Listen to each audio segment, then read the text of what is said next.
So my name's Spitz Nelson. I'm originally from Jersey. I live out in New York right now. Boston is actually my second home. I lived out in Boston for like 9 years. So that's where I really started rhyming. That's how I started like putting everything together when I was in school. I worked with a lot of producers, a lot of artists in the area.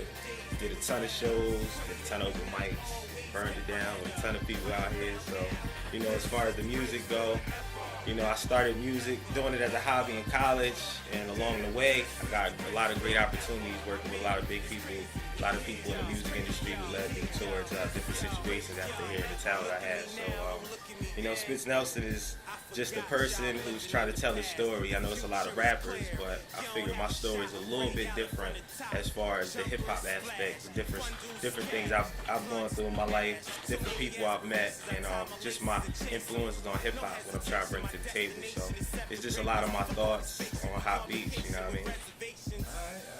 Nah, some of my biggest influences are, I would have to say like B.I.G., Pac, Tupac, Outkast. I'm a huge Outkast fan. Definitely Lauryn Hill, Jadakiss. A lot of the true lyricists. Talib Kweli is also one of my favorites. But it's a lot of group people because one of my favorite artists is Bob Marley. You know what I'm saying? So I try to have a little bit of a message in my music too, along with the chronic smoke, because everybody pay attention to certain things. But a lot of my music is just a blend of different sounds and different influences over the years that I've come accustomed to liking.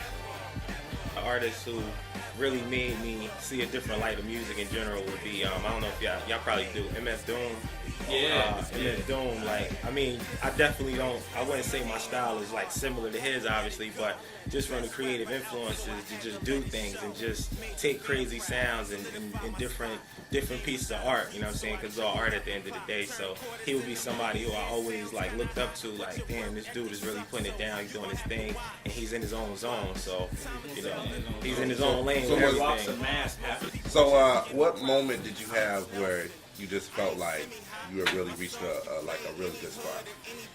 Music-wise, I would have to say after the success of like last year, 2010, 2011 were like real good as far as my career, being with a label situation, Black Label Music, Black Team, just branching out, getting the opportunity to really do some big shows.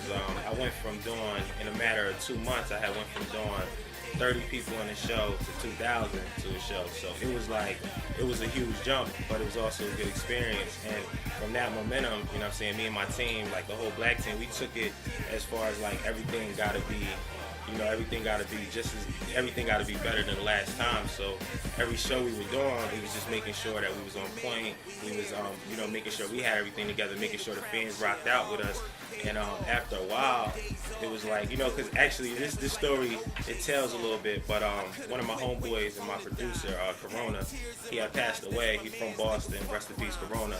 And we had a plan for like the last 3 years of putting out music, and we was saving it. We was kind of saving it. He was telling me not to wait, and I'm waiting for it, and I'm like, damn, I really want to put it out. But when he passed away, it kind of pushed me to start releasing things. So after I started doing the shows, and after I started seeing, how people was accepting the music and they really vibed with it, it kind of let me know like the shit that we was starting was already progressing, it was already in motion. So now we get to today as far as the greatest feeling ever. When I did that record and to see all the people I had around me and the different opportunities I was coming in contact with, it was just like, I would say that day when I did that record, greatest feeling ever, it's probably like the biggest moment in my musical career as far as feeling like I've actually done enough to be credible and people to hear my voice, and different radio opportunities, and people hear me on the radio saying like, oh, Spitz, I know Spitz. So the greatest feeling ever is definitely doing that song made me realize I put in some work, feeling good about my music. So that is Black Label. It's a new record label, East Coast out of NYC. And basically, it's spelled B-L-A-K. It stands for Born Leaders, Appointed Kings. And it's like the whole thing, like our whole motto and everything is just do right, work hard, live good. You know what I'm saying? You handle your business. You do whatever you do.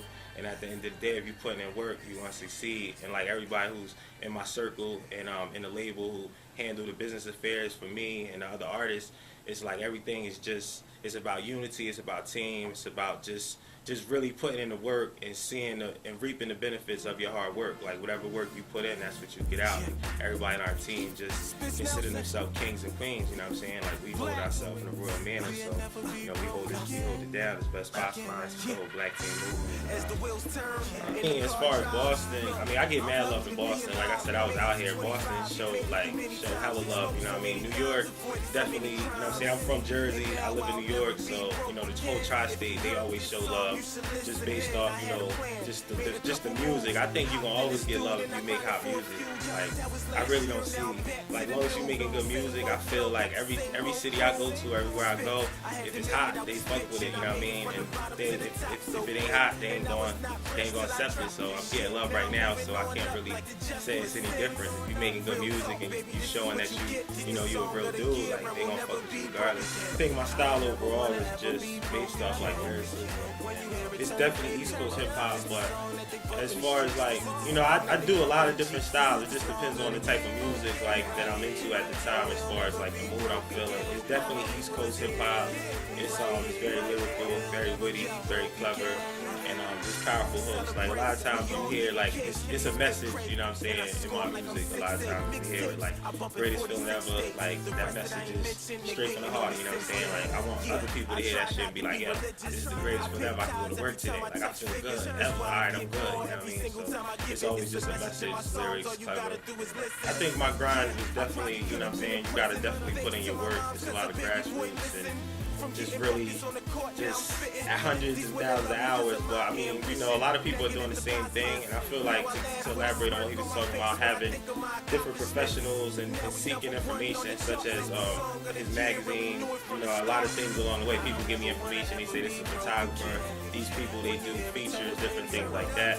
My grind is actually just based on having a good network. You know what I'm saying? Like a lot of the information I get, I take that information, or I did take that information, and I used it 1,000%, and then I move on to the next whatever needs I got. So, you know, my grind was definitely a steady one. You know what I mean? Okay, we've been at it for years doing this. It's so crazy. Me and my team, we just discussed that. Being it's a new year, 2012. Happy New Year, everybody. We definitely looking for a lot of charitable events and different things where we can go in and just be of some service to the community. Anything that the community needs, like we definitely down for it. Like as far as definitely something with the kids though, I think this summer I'm definitely gonna do a couple of basketball teams and do some mentoring. Hopefully I could do one. Maybe I could do one in Boston and do one in New York. That'd be a good look. Yeah. Actually, right now we actually in the process like of booking some shows, working on. Actually, my new mixtape is coming out this year, Closer Than You Think. So we actually doing a spring tour. So we're probably gonna do like 15 cities. Closer Than You Think, the fixtape, and that's gonna be out definitely in a few. You know what I mean? Probably I would say like another month and a half or so. We just working on a couple videos, but we're doing a whole East Coast tour thing. Definitely gonna hit New England, hit Providence, Boston, New Hampshire, some shows out here, hitting all the way down to Florida. So we just grinding right now. Just going wherever the fans like the music at, man. That's where we headed. I mean, everybody can get my music at spitsandj.bandcamp.com. I also got a new video up on youtube.com/spitsandj, and at Spitz Nelson on Twitter. If you follow me on Twitter, I'll send you tracks, you know what I mean? I got a couple free tracks. Greatest Feeling Ever, that track that produced by Jay Cannon that just played. I got that track on Bandcamp too. So the main site for everything though, if you want to follow my whole career with music, discography, is spitsandj.bandcamp.com. That's where you can find me. 25, made it through many times, smoked so many times, avoided so many crimes. And now I'll never be broke again. If you heard this song, you should listen in. I had a